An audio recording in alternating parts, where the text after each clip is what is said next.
Hello, नमस्कार हमारे सभी दर्शकों को। हमारे इस जीएसजी के प्रोग्राम में आपका स्वागत है। और यहाँ पर देख रहे हैं हमारी इंडियन कॉन्स्टिट्यूशन की क्लास चल रही है, जो बहुत ही ऑल कॉम्पिटिटिव एग्जाम्स के लिए बहुत ही ज़्यादा हेल्पफुल है।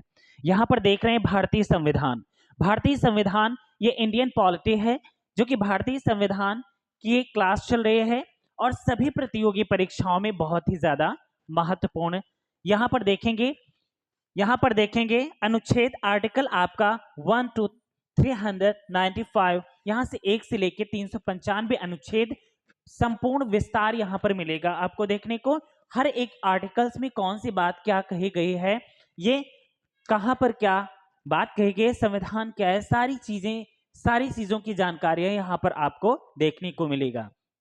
यहाँ पर भाग जो 22 हैं, भारतीय संविधान के जो भाग 22 हैं, 1 से लेकर टोटल पूरे 22 भाग, 395 अनुच्छेद और 12 अनुसूचियों का संपूर्ण जानकारी मिलेगी आपको इस प्लेटफॉर्म में। तो चलिए स्टार्ट करते हैं अपने इस क्लास को। और यहाँ पर देख रहे हैं भारतीय संविधान, ये जो भारतीय संविधान इंडियन कॉन्स्टिट्यूशन है हमारी बहुत ही ज्यादा इंपॉर्टेंट है। आप इस क्लास को देखेंगे, स्वयं जागरूक होंगे और दूसरों को भी जागरूक करने का प्रयास करेंगे, क्योंकि जो हमारे अधिकार हैं, हमारे जो कर्तव्य हैं, उनके बारे में बहुत अच्छे से जानेंगे। आइए चलते हैं, देखते हैं। ये जो क्लास है हमारी सभी प्रतियोगी परीक्षाओं के लिए बहुत ही इंपॉर्टेंट है। यहाँ पर देख रहे हैं भारतीय राज्य व्यवस्था एवं भारतीय संविधान एवं राज्य व्यवस्था, UPSC, UPPCS, bank, SBI, IBPS, PO, SSC, UPSI, UPP, NTPC, RRB, SSC GD, etc सभी एग्जाम्स के लिए बहुत ही ज्यादा हेल्पफुल है। तो यहाँ पर देख रहे हैं ये क्लास हमारी, यहाँ पर जो चैनल है हमारा स्टडी वेल 77, इसे सब्सक्राइब करें और इस वीडियो को ज़्यादा से ज़्यादा शेयर करें, कमेंट करें ये क्लास आपकी कैसी लगी। चलिए स्टार्ट करते हैं। यहाँ पर देख रहे हैं अनुच्छेद 1 से लेकर पूरे टोटल 395 अनुच्छेद का संपूर्ण विस्तार यहाँ पर मिलेगा। अभी हाल ही में देख लेते हैं। यहाँ पर देख रहे हैं भाग 1, भारतीय संविधान का भाग 1 देख रहे हैं। भाग 1, इसमें क्या क्या, भाग 1 जो है कौन से अनुच्छेद से कहां तक ये देखने को मिलता है और इसमें किन किन चीजों का प्रमाण देखने को मिलता है। आइए प्रारंभ करते हैं अपनी इस क्लास को। यहाँ पर देख रहे हैं भाग 1 है, ये भाग 1 है भारतीय संविधान का, ये भाग 1 है। और यहाँ पर आपको देखने को मिलेगा भाग 1 में संघ और उसका राज्य क्षेत्र, और संघ कहा जाता है केंद्र को, और केंद्र है भारत, जो भारत की राजधानी है। तो यहाँ पर भारत जो देश है, केंद्र है, केंद्र की सत्ता है, ये संपूर्ण भारत में विभाजित है, संपूर्ण देश में विभाजित है। और यहाँ पर देखेंगे उसका राज्य क्षेत्र, जो भारत है हमारा, जो केंद्र है, तो 28 राज्य और 8 केंद्र शासित प्रदेशों से मिलकर बना है। और इसका संपूर्ण विवरण जो है देखने को मिलेगा भाग 1 में देखने को मिलेगा। चलिए भाग 1 जो है आपका अनुच्छेद 1 से लेकर अनुच्छेद 4 तक इसका विवरण दिया गया है। देखते हैं, ये आपका अनुच्छेद 1 है, ये अनुच्छेद 1 है। यहाँ पर देख रहे हैं अनुच्छेद 1 में क्या प्रावधान दिए गए हैं। तो यहाँ पर देख रहे हैं संघ का नाम और राज्य क्षेत्र। अनुच्छेद 1 जो है इसमें संघ का नाम और उसका राज्य क्षेत्र। तो यहाँ पर संघ जो है ये केंद्र है, केंद्र, आखिर केंद्र जो है हमारा, तो केंद्र क्या है, भारत है, संपूर्ण देश, और उसके राज्य क्षेत्र, तो उसके राज्य क्षेत्र का संपूर्ण विवरण, जैसे कि यहाँ पर भारत देश है और प्लस भारत जो राज्य बना है, तो केंद्र प्लस ये राज्य यहाँ पर देखने को मिलेगा। केंद्र जो है केंद्र बना है, तो संपूर्ण छोटे छोटे राज्यों से मिलकर बना है, जैसे कि यूपी हो गया, उत्तर प्रदेश हो गया, आंध्र प्रदेश हो गया, यूके हो गया, उत्तराखंड हो गया, इसके बाद झारखंड, गुजरात, ये संपूर्ण जो राज्य हैं। और राज्यों के जितने भी यहाँ पर डिस्ट्रिक्ट देखने को मिलेंगे, यहाँ पर जिले, सभी छोटे छोटे जिले मिलकर एक राज्य का निर्माण करते हैं और सभी राज्य मिलकर एक केंद्र का निर्माण करते हैं। इसकी संपूर्ण जानकारी जो है, तो भाग भाग 1 के अनुच्छेद 1 में देखने को मिलेगा संघ का नाम और उसका राज्य क्षेत्र। आगे देखते हैं अनुच्छेद 2।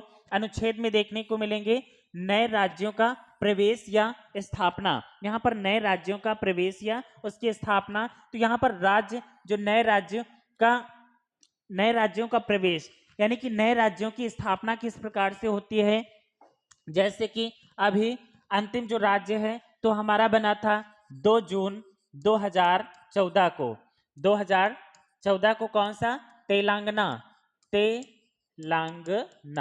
जो तेलंगाना राज्य बना था वो आंध्र प्रदेश से कटकर बना था। आंध्र प्रदेश से कटकर तेलंगाना राज्य की स्थापना हुई थी। तो इस राज्य किस प्रकार से बनते हैं, उनकी स्थापना कैसे होती है, एक राज्य से कटकर दूसरे राज्य की स्थापना होती है।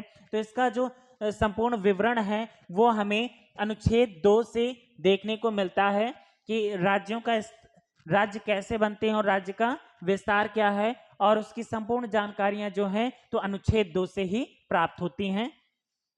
यहां पर देख रहे हैं अनुच्छेद 2 का जो तो का में लिखा गया है उसे निरसन कर दिया गया है, अर्थात निरसित कर दिया गया है। निरसित का मतलब होता है कि कोई अनुच्छेद में जो प्रमाण लिखे गए हैं, जो प्रमाण यहाँ पर देखने को मिलते हैं, अगर वो उचित नहीं है तो उनको हटा दिया जाता है या उनकी मान्यता जो होती है वो समाप्त कर दी जाती है।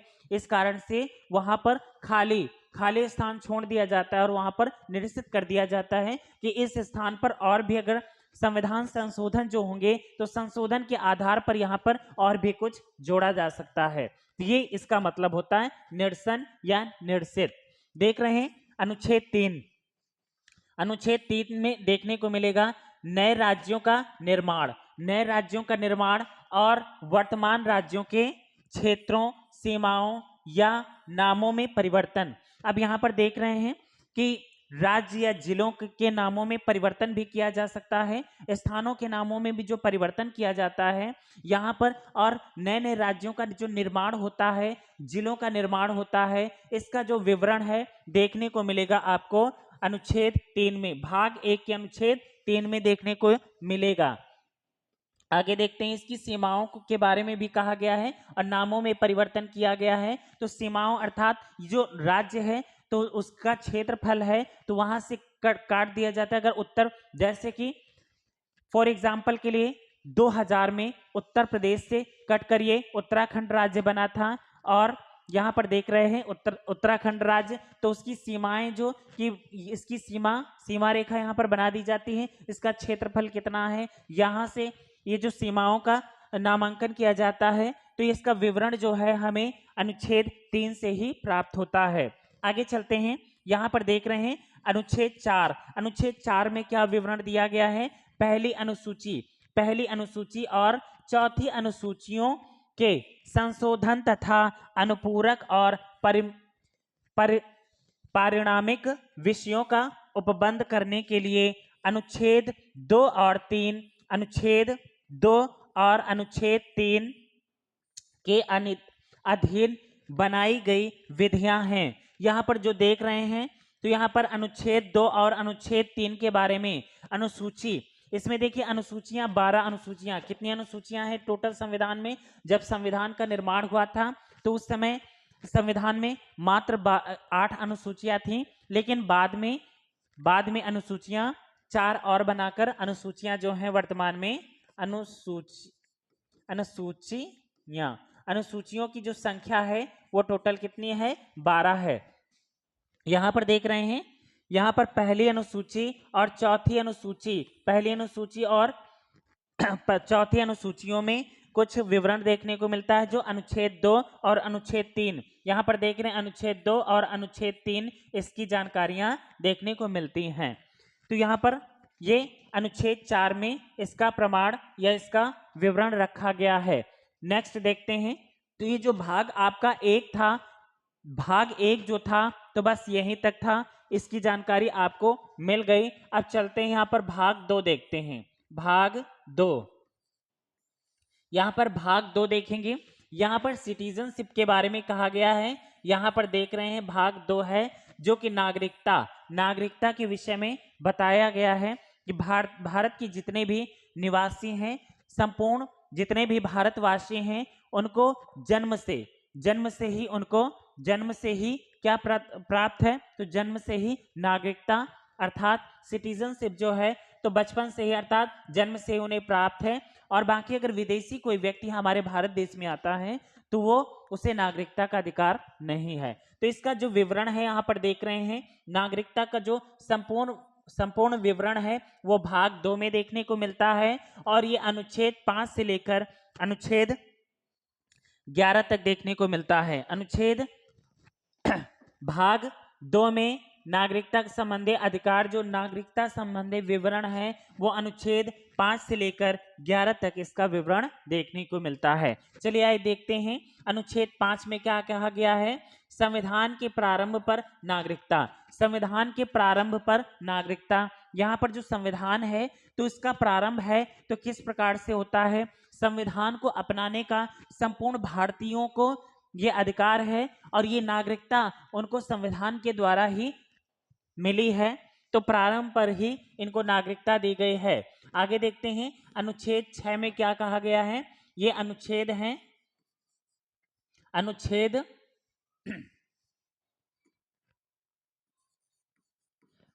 अनुच्छेद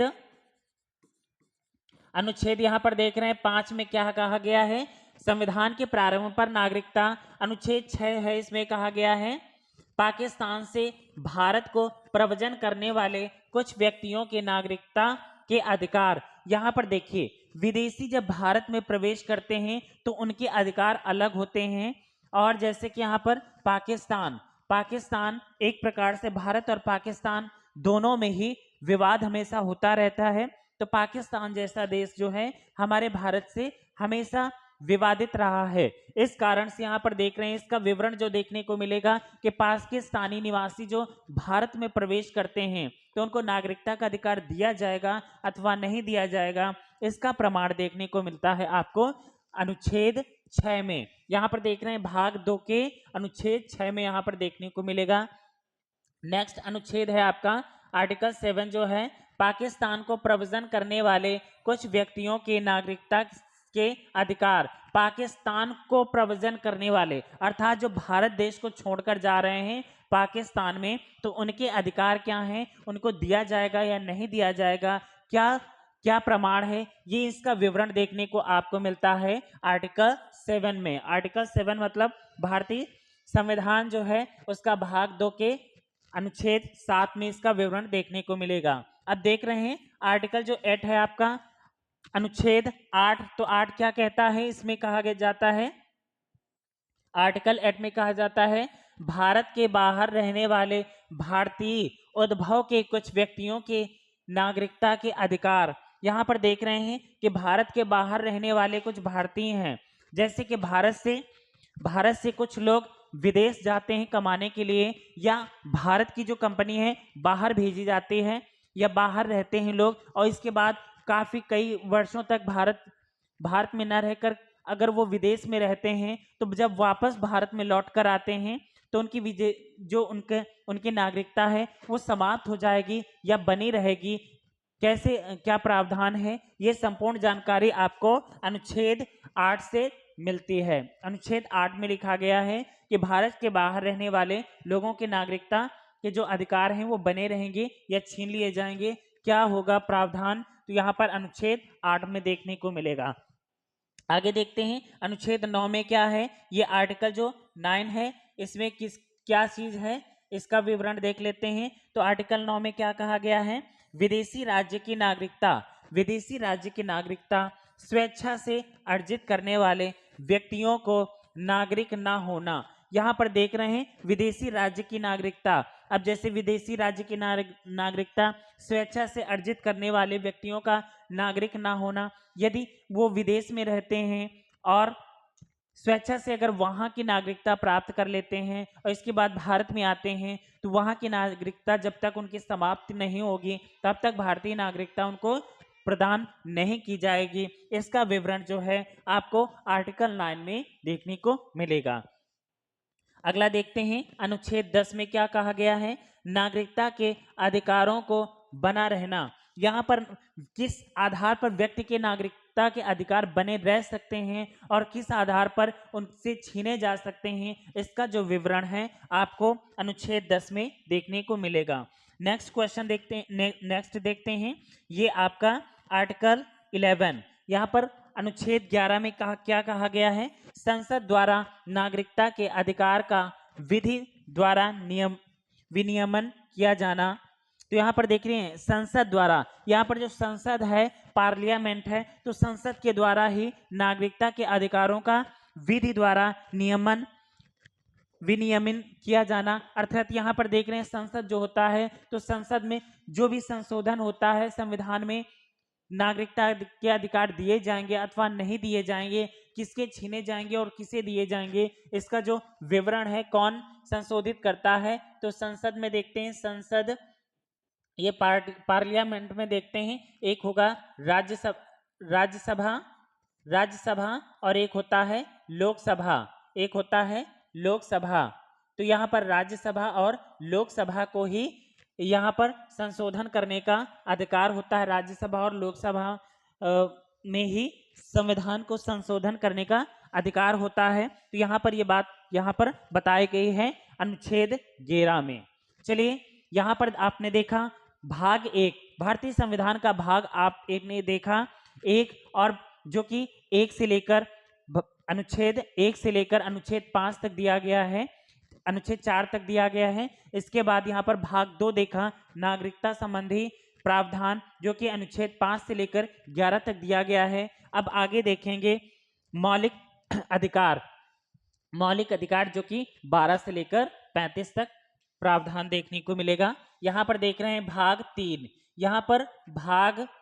यहाँ पर देखने को मिल रहा है भाग 3। इसमें किन किन चीजों का विवरण दिया गया है, क्या है इसकी जानकारी यहाँ पर देखेंगे। यहाँ पर देखने को मिल रहा है मूल अधिकार, जिसे हम मौलिक अधिकार कहते हैं, इसे मौलिक अधिकार के नाम से जाना जाता है, मौलिक अधिकार। और यहाँ पर इसे इंग्लिश में क्या कहते हैं? फंडामेंटल राइट्स, फंडामेंटल राइट्स, यहाँ पर फंडामेंटल राइट्स कहा जाता है। फंडामेंटल राइट्स में क्या क्या होता है, क्या प्रावधान दिए गए हैं, क्या ये सारे जानकारियां यहाँ पर देखने को मिलते हैं। और जो मूल अधिकार हैं तो भारतीय संविधान में अमेरिका के संविधान से लिए गए थे। चलिए आइए देखते हैं, यहाँ पर साधारण अनुच्छेद विवरण यहाँ पर देखने को मिलेंगे। यहाँ पर देख रहे हैं अनुच्छेद 12 में, यहाँ पर देख रहे हैं अनुच्छेद 12 में संविधान की परिभाषा लिखी गई है। यहाँ पर मौलिक अधिकारों की यहाँ परिभाषा, किस आधार पर किस व्यक्ति को क्या अधिकार दिए गए हैं, इसकी जो परिभाषा देखने को मिलेगी तो अनुच्छेद 12 में देखने को मिलेगी। आर्टिकल जो 12 है इसमें देखने को मिलेगी। अनुच्छेद यहाँ पर देख रहे हैं अनुच्छेद 13, अब 13 में इसका प्रावधान देखने को मिलेगा, मूल अधिकारों से असंगत या उनका अल्पीकरण करने वाली विधियां। यहाँ पर असंगत या अल्पीकरण, कम, ज्यादा, थोड़ा बहुत, जो कुछ भी है, तो इस तरह की संपूर्ण जानकारी, ये मूल अधिकारों की जानकारियां अनुच्छेद 13 से देखने को मिलेंगी। आगे चलते हैं, यहाँ पर देख रहे हैं अब यहाँ से प्रारंभ होता है आपका मौलिक अधिकारों का प्रावधान, जो कि पहला है आपका समता का अधिकार। यहाँ पर देख रहे हैं जो मौलिक अधिकार हैं, तो यहाँ पर मौलिक अधिकार जो है हमारे अधिकार जो संपूर्ण भारतीयों को प्रदान किए गए हैं, मौलिक अधिकार जो कि फंडामेंटल राइट्स हैं वो 6 हैं, 6 अधिकार हैं जो कि संपूर्ण भारतीयों को प्रदान किए गए हैं। जो पहला नंबर का है यह समता का अधिकार, इसी को समानता का अधिकार भी कहा जाता है। यहाँ पर देख रहे हैं इससे विवरण संबंधी अधिकार यहाँ पर दिए गए हैं। यहाँ पर देख रहे हैं अनुच्छेद 14 आर्टिकल जो 14 है क्या कहता है? विधि के समक्ष समानता। यहाँ पर देख रहे हैं विधि के समक्ष समानता, तो विधि क्या है? विधि एक प्रकार से कानून है, कानून। और कानून किसे कहते हैं? संविधान। संविधान जो है, संविधान एक प्रकार से क्या है? कानून ही है। संविधान एक प्रकार से कानून है। इसमें विधि के समक्ष समानता, जब जितने भी भारतीय नागरिक होंगे सभी को संविधान अपने अनुसार यहाँ पर अधिकार देगा। किस चीज का? समानता का अधिकार। धर्म के नाम पर, जाति के नाम पर, लिंग के नाम पर, ये जितने भी जाति धर्म और जितना भी ये लिंग या भेदभाव जैसे यहाँ पर अपनाए जाते हैं प्रावधान, तो इन तथ्यों को बिल्कुल हटाया जाता है और इनको मनाही है। तो यहाँ पर देख रहे हैं विधि के समक्ष ये समानता यहाँ पर दी गई है। आगे देखते हैं आर्टिकल 15। आर्टिकल 15 में क्या कहा गया है?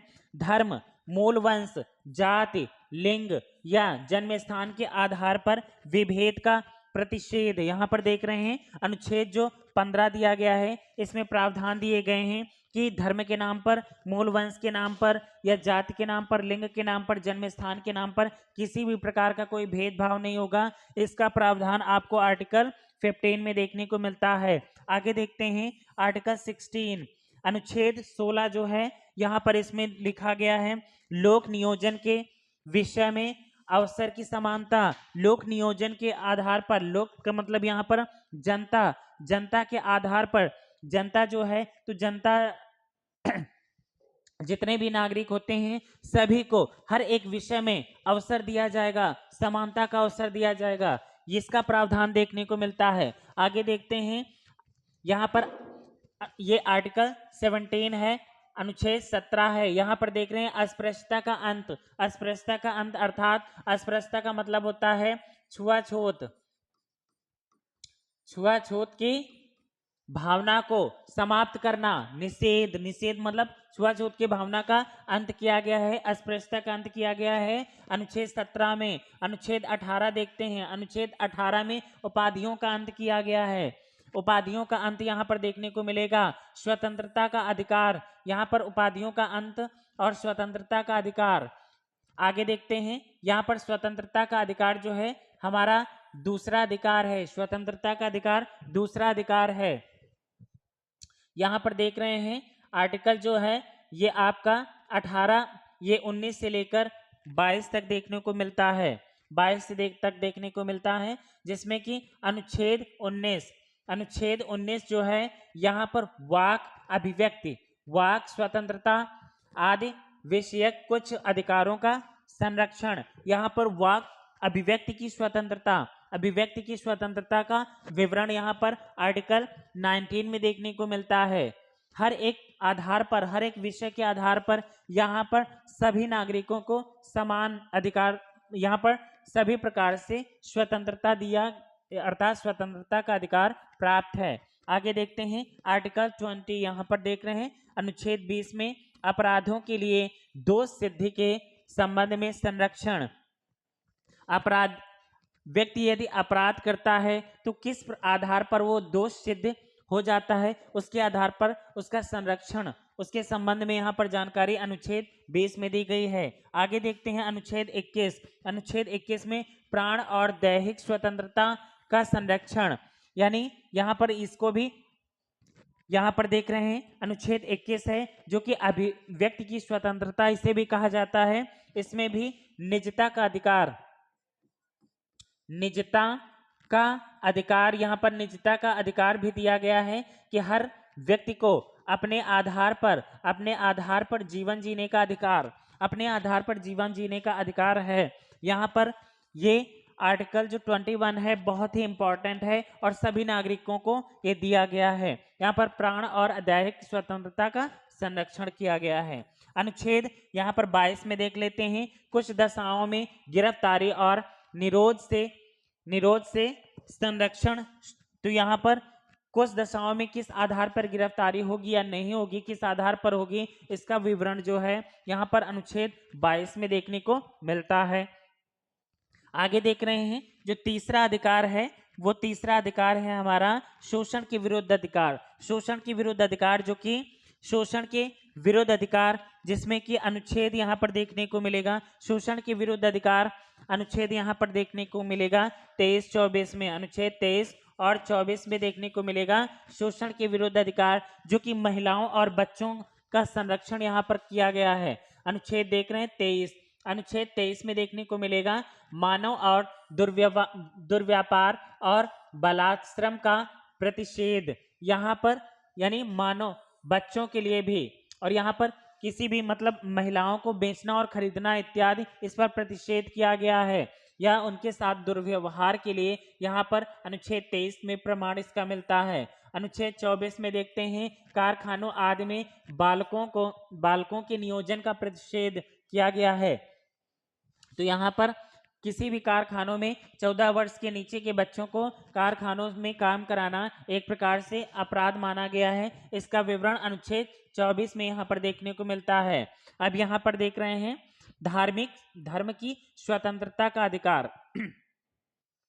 यहाँ पर देख रहे हैं तीसरा चौथा यहाँ पर देख रहे हैं धार्मिक स्वतंत्रता का अधिकार। यहाँ पर धर्म की स्वतंत्रता का अधिकार यहाँ पर चौथा है अधिकार, धर्म की स्वतंत्रता का अधिकार। इसमें अनुच्छेद देख रहे हैं अनुच्छेद 25, इसमें लिखा गया है अंतःकरण की और धर्म की अबाध रूप से मानने और आचरण और प्रचार करने की स्वतंत्रता, अर्थात धर्म के आधार पर किसी भी प्रकार से आपको बाध्य नहीं किया जाएगा। इसका आचरण के आधार पर, अपनी संस्कृति के आधार पर उसे बनाए रखना या आपकी इसके लिए आप पूर्ण रूप से स्वतंत्र हैं। अनुच्छेद 26 में देख लेते हैं, इसमें कहा गया धार्मिक कार्यों के प्रबंध की स्वतंत्रता। तो धार्मिक कार्य, आप जो भी धार्मिक कार्य कर रहे हैं तो इसके लिए आप पूर्ण रूप से स्वतंत्र हैं।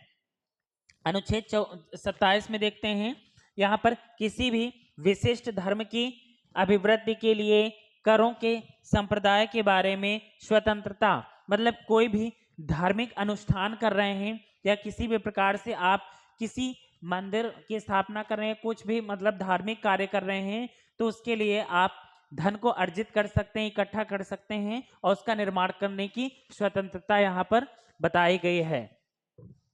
आगे देखते हैं यहाँ पर अनुच्छेद 28 में देख रहे हैं, अनुच्छेद 28 में कुल शिक्षा संस्थाओं में धार्मिक शिक्षा या धार्मिक उपासना में उपस्थित होने के बारे में स्वतंत्रता दी गई है। यहाँ पर कि शिक्षा संबंधित अधिकार जो हैं यहाँ पर दिए गए। धार्मिक शिक्षा जो कि हर एक व्यक्ति को प्राप्त करने का अधिकार है। उपासना रखने अर्थात ईश्वर से संबंधित यहाँ पर उपासना कर सकते हैं, ईश्वर की प्रार्थना कर सकते हैं, उपस्थित होने के बारे में स्वतंत्रता, संस्कृति और शिक्षा संबंधी अधिकार। यहां पर देख रहे हैं, यहां पर लिख गया है आपका शिक्षा, संस्कृति और शिक्षा संबंधी अधिकार, जो कि आपका यहां से देखने को मिलेगा। ये आपका पांचवा है, ये आपका पांचवा अधिकार है, संस्कृति और शिक्षा संबंधी अधिकार। संस्कृति और शिक्षा संबंधी अधिकार जो कि अनुच्छेद 29 में कहा गया है, अल्पसंख्यक वर्गों के हितों का संरक्षण किया गया है। अनुच्छेद 30 में यहाँ पर शिक्षा संस्थाओं की स्थापना और प्रशासन करने की अल्पसंख्यक वर्गों के अधिकारों का विवरण यहाँ पर देखने को मिलता है। अनुच्छेद 30 में अनुच्छेद 31 जो है आपका निश्चित कर दिया गया है। अनुच्छेद 31 जो था आपका, तो यहाँ पर संपत्ति का अधिकार था, यहाँ पर संपत्ति का अधिकार था जो कि निश्चित कर दिया गया है। इसके बाद अनुच्छेद 300 में इसका विवरण जो है अनुच्छेद 300 में रख दिया गया है। आगे देखते हैं अनुच्छेद 31 जो है, इसमें क्या था, संपदाओं आदि के अर्जन के लिए उपबंध करने वाली विधियों की व्यावृत्ति। तो यहाँ पर देख रहे हैं संपत्ति का अधिकार था, ये पहले था क्योंकि सभी भारतीयों को पहले 7 अधिकार प्राप्त थे, लेकिन ये संपत्ति का अधिकार जो था ये हटा दिया गया। संपत्ति का अधिकार, तो ये संपत्ति का अधिकार जो था इसको हटा दिया गया और इसको निश्चित कर दिया गया, हटा दिया गया, संशोधन हुआ जो कि अनुच्छेद 300 में रख दिया गया। बाकी अनुच्छेद देख रहे हैं यहाँ पर अनुच्छेद 31 खा में कुछ अधिनियमों और विनियमों का विधिमान्यकरण ये प्रावधान और 31 गा में कुछ निदेशक तथ्यों को प्रभाव करने वाली विधियों की व्यावृत्ति यहाँ पर बताई गई। 31 घा जो है निश्चित कर दी गई। और संवैधानिक, अगला है आपका 6वां अधिकार है सांविधिक या संवैधानिक उपचारों का अधिकार, जो कि अनुच्छेद 32 है। अनुच्छेद 32 है आपका संवैधानिक उपचारों का अधिकार, यानी आपके अधिकारों के साथ आपके अधिकारों का हनन हो रहा है किसी भी प्रकार से, तो अपनी रिट दायर कर सकते हैं कोर्ट में, न्यायालय के समक्ष, अनुच्छेद 32 के तहत। और यहाँ पर इस भाग द्वारा प्रदत्त अधिकारों को प्रवर्तित कराने के लिए, यानी यहाँ पर आप इसी अनुच्छेद 32 को इसे धार्मिक उपचारों का, संवैधानिक उपचारों का अधिकार कहा गया है, और भीमराव अंबेडकर ने इसे संविधान की आत्मा कहा है। तो चलिए, यहाँ पर देखा आपने भाग 1 का विवरण, भाग 2 का विवरण और भाग 3 का विवरण। यहाँ पर बाकी का अगले वीडियो में बाकी का विवरण जो है आपको यहाँ पर अभी देख रहे हैं, अनुच्छेद किस अनुच्छेद में क्या क्या विवरण यहाँ पर दिए गए हैं। संपूर्ण संपूर्ण संपूर्ण संविधान पढ़ने के लिए हमारे यहाँ प्लेलिस्ट बनी हुई है, वहां पर जाकर देख सकते हैं। हर एक अनुच्छेद का संपूर्ण विवरण यहाँ पर देखने को मिलेगा। बाकी यहाँ पर जो हमारी क्लास चल रहे हैं, तो सभी प्रतियोगी परीक्षाओं के लिए बहुत ही महत्वपूर्ण है। यहाँ पर सभी प्रतियोगी परीक्षाओं के लिए बहुत ही इंपॉर्टेंट है ये क्लास। यहाँ पर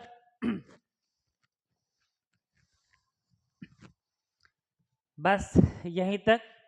हमारे इस वीडियो को ज़्यादा से ज़्यादा शेयर करें, लाइक करें, कमेंट करें, क्लास हमारी कैसी लगी, और हमारे इस चैनल को सब्सक्राइब करें। Thank you so much for watching this video.